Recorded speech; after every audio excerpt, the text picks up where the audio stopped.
बिस्मिल्लाहिर्रहमानिर्रहीम। खातिम हज़रात, मैं हूं अख्तर अब्बास और आप सबको मेरा सलाम पहुँचे। बीते वर्षों में बहुत से लोगों से मुलाकात हुई, उनके मसाइल को हल करने में उन्हें हेल्प आउट किया, ख़वातीन से भी, मर्दों से भी, बच्चियों से भी। तो मैंने नोट किया कि कुछ कॉमन वजूहात हैं जो काफ़ी बेतुकी हैं। आप उन्हें फजूल भी कह सकते हैं, आप उन्हें उनकी शान में कोई भी गुस्ताखी कर सकते हैं, वो इतनी ही बेतुकी हैं, पर हैं उनकी वजह से अच्छी खासी खूबसूरत, शानदार, वेल मैनेज्ड, वेल बिहेव्ड शादियाँ बर्बाद हो जाती हैं। चंद हफ्तों के अंदर नहीं, चंद घंटों के अंदर।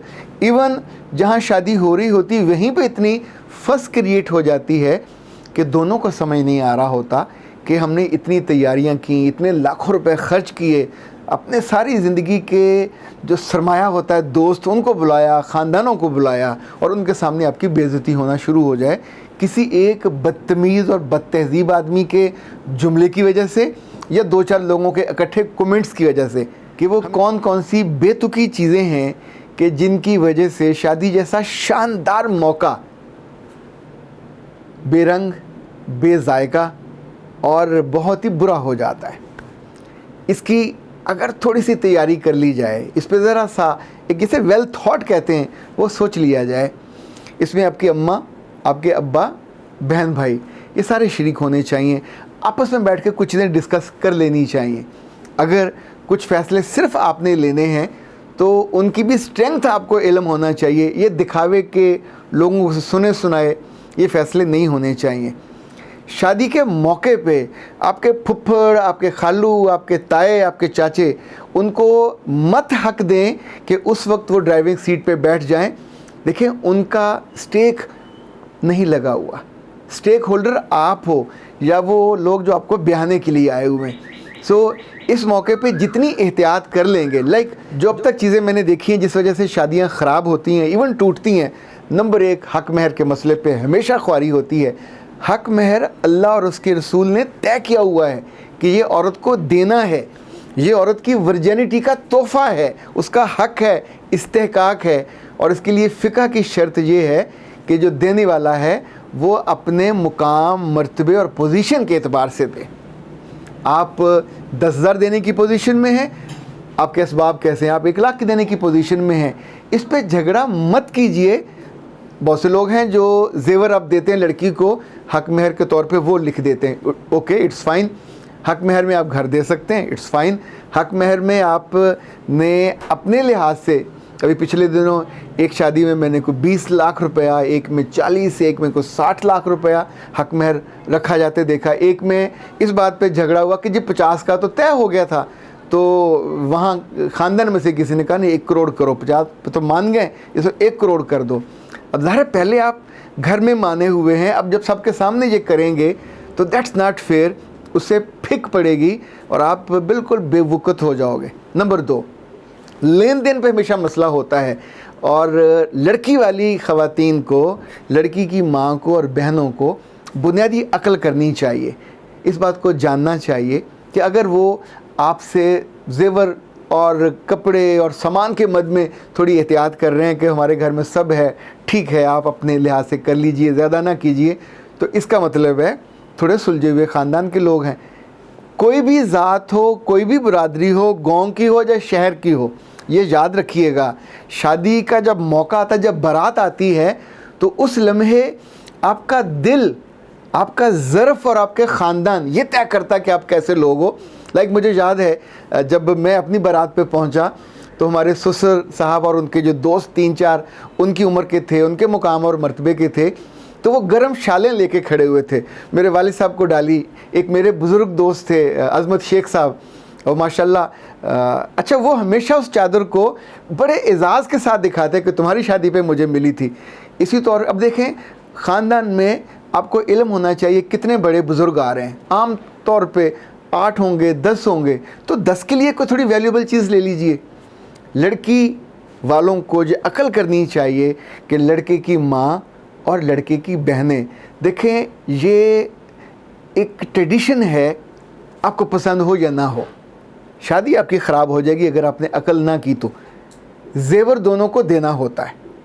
आप के पास वसाइल कम हैं तो आप छोटा दे दीजिए, आपके पास वसाइल ज़्यादा हैं तो फिर आपको ज़्यादा देना चाहिए, इतना देना चाहिए जो उनके म्यार का हो।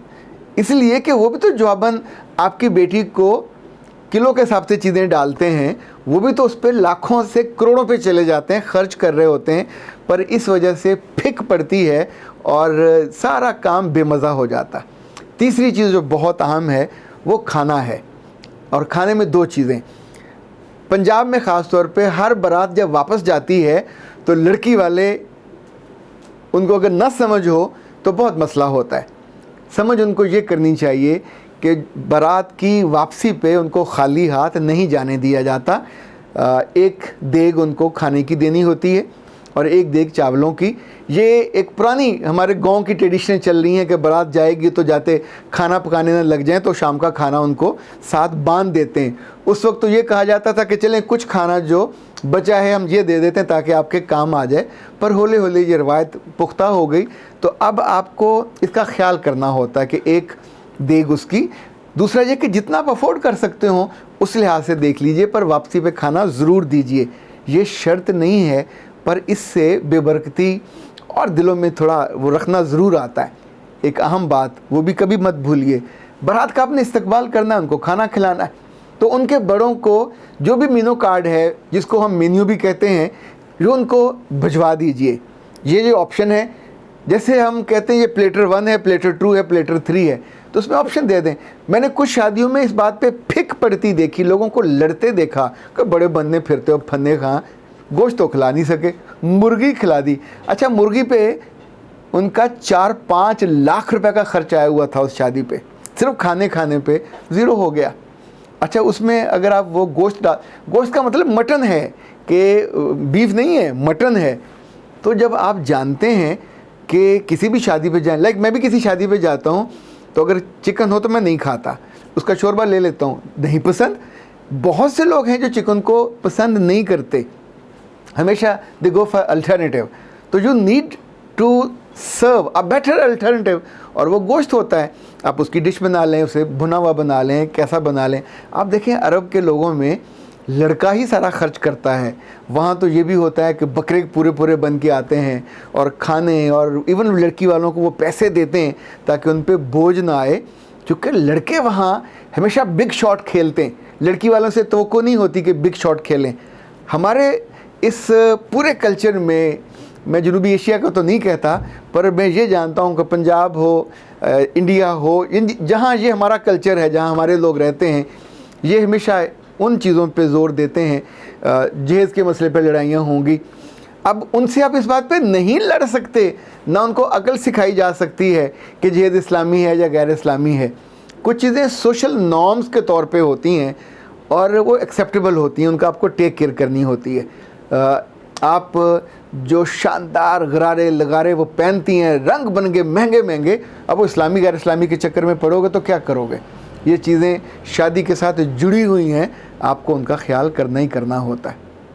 पर इतना सारा ख़र्चा करने के बाद अगर छोटी छोटी चीज़ों की वजह से आप अपना नुकसान करा बैठें और बाद में आपको बैठ के ख़ानदानों के बीच में उन पर डिफेंसिव होना पड़े और माजरत करनी पड़े या कुछ और कहना पड़े, तो ज़ाहिर है वो ठीक नहीं है। एक चीज़ और बहुत अहम है, ये कभी लड़की मुंह से नहीं कहेगी, लड़की की माँ नहीं कहेगी, लड़के का बाप नहीं कहेगा, कोई ना कोई आपका खालू फफा आके कहेगा कि लड़की को खुला का हक लेके देना। खुदा के बंदो, आप सारे इस रिश्ते को जोड़ने पे लगे हुए हो, उसको बनाने पे, मजबूत करने पे लगे हुए हो, और उस मौके पे ऐसी आप नामुबारक और ऐसी मनहूस बात मुंह से निकालते हो कि जिसमें ये सपोजिशन है कि अलहदगी तो होनी है, तो ये हक लड़की को भी दिया जाना चाहिए। ये कागज़ों में लिखा होता है, इसको क्रॉस किया करें, ना उस पर बात किया करें।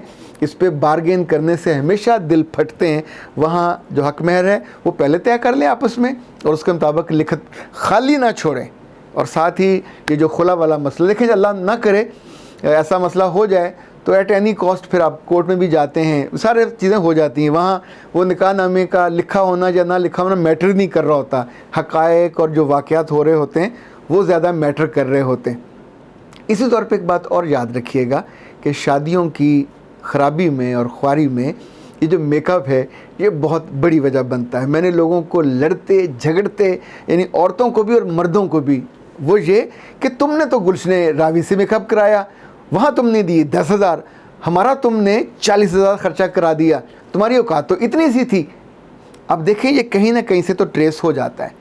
बच्चियाँ अपनी जानने वालियों से, अजीज़ों से, कहीं ना कहीं से अपनी करीबी जगह से मेकअप करा लेती हैं, और वो लाइक अगर 20,000 का भी हुआ तो रायत करा के 10 पे आ जाएंगी, 12 पे आ जाएंगी, 13 पे आ जाएंगी, शानदार मेकअप हो जाता है। लेकिन ससुराल वालों से वो झूठ बोलती हैं ये कह के कि मैंने फ्राम ब्रांड से कराया था, ट्रिप्लेक्स से कराया था, एलोनोरा से करवाया था, मिशी से करवाया था, जो महंगे ब्रांड होते हैं उनका नाम, और साथ ही उनका इसरार होता है अपनी नंद से या जो भी उस ख़ानदान से आपसे डील कर रहा है कि मेरा फ़लाँ जगह बुकिंग करा दी। पिछले दिन लतीफ़ा ये हुआ कि इकबाल टाउन से एक बारात थी और लड़की ने वहीं लोकली मेकअप कराया, 10-11 हज़ार उसका ख़र्चा आया। अगले रोज़ जो एलोनोरा पे वो गए और वहाँ मेकअप को 32,000 का था, 35 का था, उन्होंने 2-3 हज़ार रायत कर दी। जब मेकअप करा के बाहर निकलने लगे तो नंद ने उससे कहा कि कल तो तुम लोगों ने बहुत मेहनत की, आज बेस अच्छा नहीं लगाया, कल तुझे जच रही थी, आज हमने पैसे इतने दिए लेकिन आज ये खूबसूरत नहीं लग रही। तो उसने कहा कल तुझे दुल्हन हमारे पास नहीं आई, उसने कहा आई, यहीं से कराया। तो उन्होंने अपने खोला, रजिस्टर खोला, उसमें कोई नाम नहीं था, न कल का न परसों का। और अब देखें दुल्हन उस वक्त तैयार बैठी थी और वहाँ बहस ये चल रही थी कि ये यहाँ से कराया या नहीं कराया, झूठ बोला हुआ था। और स्टेज पे जब वो बैठी दुल्हन थी, आप सोच सकते हैं उसके चेहरे पे न नूर था न रंग था, एक रंग आता था एक रंग जाता था, चूँकि पीछे जो खिचड़ी पक रही थी वो उसमें हेट्रेड भी था, उसमें गुस्सा भी था, उसमें चीटिंग करके पहले दिन ही हमसे चीट कर दिया गया। तो वो चंद पैसों के लिए अपना तासुर बनाने या बेहतर बनाने या अपने करने के लिए ये नहीं करना चाहिए। बच्चियाँ इसका ख्याल कर लें तो ज़्यादा अच्छा है। अच्छा जी, आखिरी बात, इसका थोड़ा एहतमाम कर लिया करें, बारातों से पूछ लिया करें कि आपके साथ आपके ख़ानदान के बड़े बुज़ुर्ग कौन कौन से आ रहे हैं, जो उनके इम्पॉर्टेंट लोग होते हैं। तो दे नीड VIP या VVIP प्रोटोकॉल, उनके लिए टेबल अलग लगवा दिया, वहाँ पे वेटर अलग खड़ा कर दिया, उनको लिए फूल वूल भी कर दिए, और जो बारात वाले भाई है, अब्बा हैं, इनकी तरफ 2-3 दफ़ा जाके उनसे इस्लाम दुआ भी कर लें, उनका नाम भी मालूम कर लें, अपना तारुफ भी करा दीजिए, तो उनसे आपका ताल्लुक़ थोड़ा बेहतर हो जाएगा। और ये याद रखते हैं कि हम वहाँ गए और हमारे साथ तो बहुत देखें, दूल्हे को आप प्रोटोकॉल देते हैं, स्टेज पे खाना देते हैं, उसके साथ उसके 2-3 दोस्त होते हैं। दूल्हे आमतौर पे उस मौके पे अपने अब्बा को भूल जाते हैं, जब भाई को ज़रूर बुलाना चाहिए, उन्हें उस प्रोटोकॉल में शरीक करना चाहिए। अपने उन दोस्तों को जिन्होंने आप इन्वेस्ट किया होता है अपनी मोहब्बत या अपना पैसा, उनको वहाँ बुलाना चाहिए। ये छोटी छोटी चीज़ें हैं जो बाद में उस अच्छी खासी खूबसूरत तकरीब का और उस रिश्ते का नाश मार देती हैं। अल्लाह न करे कभी आप ये गलतियाँ करें और ये बेतुकी गलतियाँ आपकी शादी को एक मजाक बना के रख दें। अख्तर अब्बास को इजाज़त दीजिए। अस्सलाम वालेकुम।